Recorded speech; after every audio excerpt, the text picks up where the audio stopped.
Hi everyone. In this episode, we're going to be learning the parts of a long bone for SCB 203. And first, we're going to list the structures we need to know, and then we'll identify each of them on the appropriate figures. So the first structure we're going to learn is the diaphysis, then the epiphysis, the articular cartilage,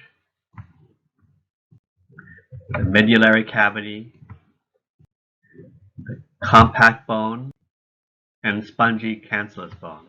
So let's name these one more time. Diaphysis, the epiphysis, articular cartilage, medullary cavity, compact bone, and spongy or cancellous bone. Okay, so let's find out where these are on a typical long bone. Okay, we're going to use the femur as an example. Okay, so the first structure is the diaphysis. Okay, the diaphysis is the shaft of a long bone. So this part here where you would probably grab a bone to pick it up, this is the diaphysis. Okay. Now, the end of a long bone, there are two ends of a long bone. Okay. In this particular bone, this is the proximal end because this is attaches to the closer to the body attachment, and then we have a distal end. And so we have a proximal epiphysis and a distal epiphysis. Okay. And so generally it's the end part of this bone right here is the epiphysis. Okay. On the exam, epiphysis is probably sufficient, but we're starting to use the terms that we're going to be using later, such as proximal and distal. Now, if you notice, the ends of a long bone is shiny because they form joints, and to reduce the friction and resistance, there's a layer of hyaline cartilage called the articular cartilage. So on the exam, they could ask you, what is this layer here, and you would say the articular cartilage. They could ask you the name of the type of cartilage, and you would say hyaline cartilage. Okay. Now, if we go to a section bone, and this one to show a higher magnification, I only show one end. You can see the diaphysis is hollow, and is composed, and this hollow area is called the medullary cavity. Now, in a living bone, you would find yellow bone marrow here, which is for lipid storage. So on the exam, they could ask you, name the hollow area, and you would say medullary cavity.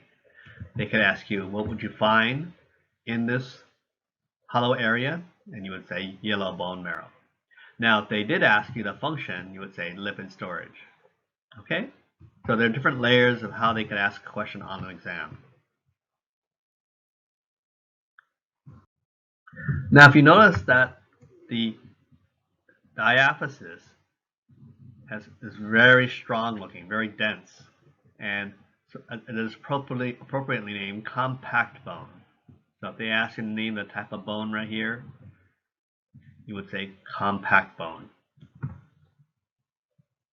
Okay. We'll learn more about compact bone in another episode. Okay. Now, if you notice, the epiphysis here is composed of very porous looking bone, and this is called spongy bone, or you could call it cancellous bone. So on the exam, if they ask you to name this type of bone, you can say spongy bone, that'll be correct, or you could say cancellous bone. Okay, you don't have to say both. Okay. They could ask you, what would you find here in the living bone, and you would say red bone marrow, and this is for blood cell formation. So if they ask you the name of the bone, you would say spongy bone or cancellous bone. If they ask you what would you find in a living bone, you would say red bone marrow. And if they ask you the function, you would say blood cell formation. Okay. Now, if you notice that the medullary cavity is also lined with the spongy bone. Okay. So now you know the parts of a long bone.